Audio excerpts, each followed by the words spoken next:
Good morning students. हमारा chapter चल रहा था change in profit sharing ratio, ठीक है, क्लास 12th का। इसमें हमने अपने 5 कंसेप्ट जो वो क्लियर कर लिए थे। आज हम कंसेप्ट नंबर 6 क्लियर करेंगे, ठीक है। तो हमारा कंसेप्ट नंबर 6 रहेगा expenses on revolution. Expenses on revolution जो है हमारा 6th कंसेप्ट होगा। इसका मीनिंग समझते हैं। जो हमने 5th नंबर कॉन्सेप्ट किया था, हमारा 5th नंबर कॉन्सेप्ट था revolution of asset and reassessment of liabilities. अब इसमें क्या होता है कि पार्टनर्स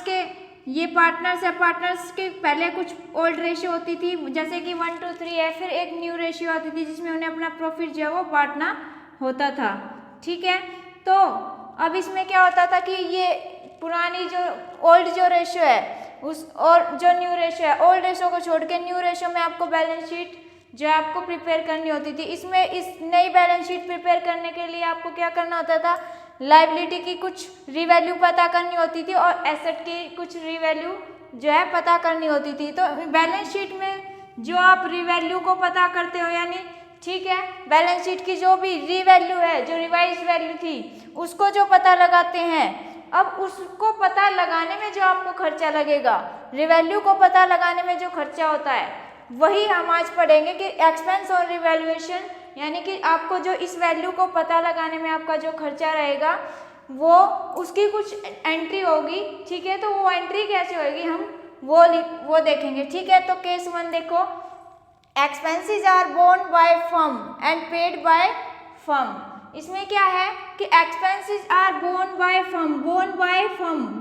फर्म का मतलब है कि बर्डन, बोर्न का मतलब होता है बर्डन यानी बोझ उठाना, और पेड बाय फर्म यानी पैसे देना। इसमें क्या है कि बर्डन का मतलब जैसे आप समझो कि आपको ट्यूशन फीस देनी है, तो ट्यूशन फीस पे कौन करता है, आप करोगे। मान लो आपके पेरेंट्स ने आपको फीस दी, ठीक है, ट्यूशन की फीस दी, तो उसमें क्या होता है कि आपको फीस दे देते हैं, तो आप हमें जो है ला के दे देते हो। तो आपने वो फीस पे की, लेकिन उसका जो बर्डन था वो किसके ऊपर आया, पेरेंट्स के पास आया। बर्डन किसका था, पेरेंट्स का, लेकिन पे किसने किया, आपने। यानी यहाँ स्टूडेंट ने पे किया और बर्डन किस पे आया, पेरेंट्स पे। तो जो ये पेरेंट्स पे बर्डन आया, वही ये बर्डन अब इसमें इसके हिसाब से आप देखोगे तो ये बर्डन फर्म के ऊपर पड़ेगा, लेकिन इसको पे कौन करेगा,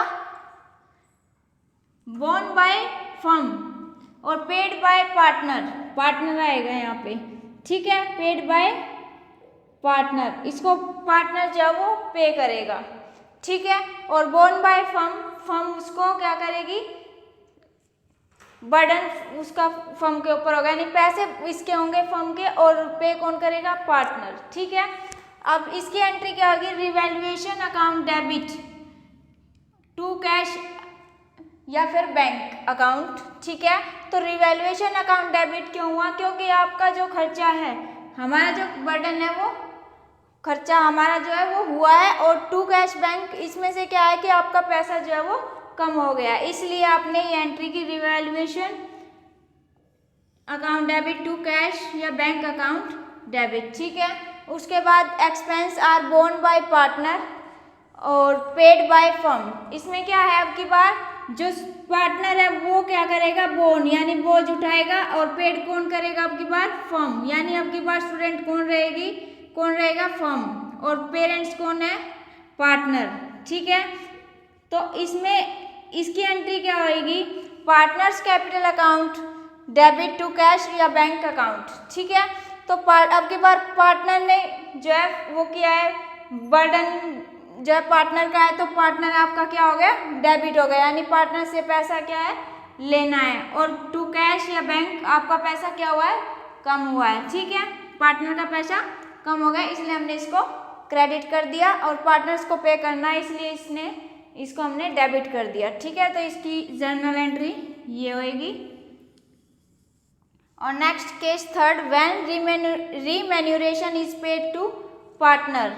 रीमेन्यूरेशन का मतलब है जैसे जो आप बैलेंस शीट की रीवैल्यू को पता लगाते हो, ठीक है, रीवैल्यू को पता लगाने में जो खर्चा आता है, ठीक है, यानी इसमें क्या होएगा कि फर्म जो है एक पार्टनर को बोलेगी कि भैया तुम जो है बैलेंस शीट का कि लाइबिलिटी और एसेट का जो है रीवैल्यू का पता लगाओ कि इसकी रीवैल्यू क्या है और इसकी लाइबिलिटी की रीवैल्यू क्या है और एसेट की लाइबिलिटी एसेट की वैल्यू क्या है और लाइबिलिटी की रीवैल्यू क्या है। तो ये जो पार्टनर है इसको पता लगाने के लिए कुछ पैसे लेते हैं, उसको बोलते हैं हम रिम्यूनरेशन। ठीक है, यानी इसने क्या किया है, मेहनत के पैसे मिल रहे हैं इसको, ये एसेट की वैल्यू रीवैल्यू का पता लगाएगा, लाइबिलिटी की जो रीवैल्यू है उसका पता लगाएगा।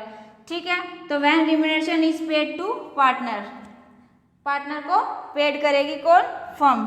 तो इसका क्या होगा, revaluation account debit to partners capital account, यानी पार्टनर को आप क्या करोगे, पैसे दोगे और रिवैल्यूएशन कौन होगी, फर्म को क्या करना है, पे करना है। ठीक है, फिर फर्म के लिए क्या है, खर्चा है।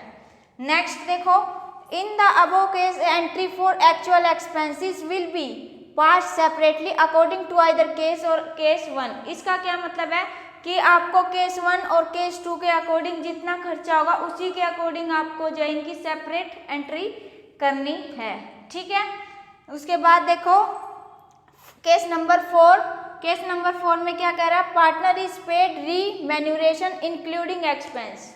इसमें क्या होता है कि इसमें फर्म जो है पार्टनर को पैसे देती है रीमैन्युरेशन के, मतलब कि जो एसेट और लाइबिलिटी की रीवैल्यू का पता लगा रहे हो, यहाँ पे जैसे ही पार्टनर को रिम्यूनरेशन मिल रहा था 5,000, अब ये बोल रहे कि इसमें ही आपके जो है एक्सपेंस इंक्लूड रहेंगे। इसका कहने का मतलब है कि जैसे आपने ये पता लगाया कि भाई आज बिल्डिंग की वैल्यू का ये पता लगा रहा है, ठीक है, मशीन की वैल्यू का पता लगा रहा है कि मशीन की रीवैल्यू क्या है और लोन का पता लगा रहा है, तो ये इसको पता लगाने में इसको टाइम 1 महीना लग जाता है और उस 1 महीने के अंदर इसको जब बिल्डिंग की वैल्यू का जैसे ये पता लगाता तो उसकी वैल्यू को पता लगाने में भी उसका कुछ खर्चा हो जाता है। ठीक है, उस खर्चे को भी ये उसमें इंक्लूड उस खर्चे को भी वो इसमें लगाता है। यहाँ पे अलग से खर्चा नहीं दिया जाता, वो जो है 5,000 के अलावा और भी खर्चे जो इसको वैल्यू को पता लगाने में लगते हैं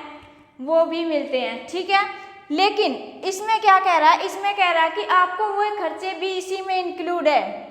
जैसे कि अब ये फर्म है, फर्म इसको 15,000 रुपये रीमैन्युरेशन के दे रही है, तो रीमैन्युरेशन के जो 15,000 दे रही है उसके अंदर जो है इसके अंदर उसकी मेहनत का और रिवैल्यूएशन का जो खर्चा अलग से जो खर्चा लगा उसको वैल्यू पता लगाने में वे दोनों इसमें इंक्लूड है 15,000 में, लेकिन इसमें जो है इंक्लूड नहीं है।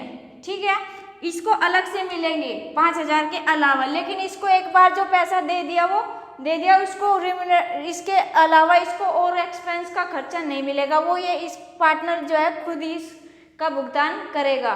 तो इसमें फर्म बोलती है कि इस पार्टनर को कोई पैसा जो है नहीं मिलेगा। अगर फर्म ने ये यहीं पे ही अपना हिसाब जो है वो क्लियर कर दिया तो इसलिए इसकी एंट्री भी नहीं होगी, तो no entry for actual expense. ठीक है, तो ये था हमारा केस नंबर 4। ठीक है भाई, तो आज का जो हमारा टॉपिक था expense on revaluation, I hope आपको समझ में आया होगा। ठीक है, कल हम जो है नेक्स्ट कंसेप्ट करेंगे। आज की क्लास हम यहीं ख़त्म करते हैं। ओके बेटा, थैंक यू।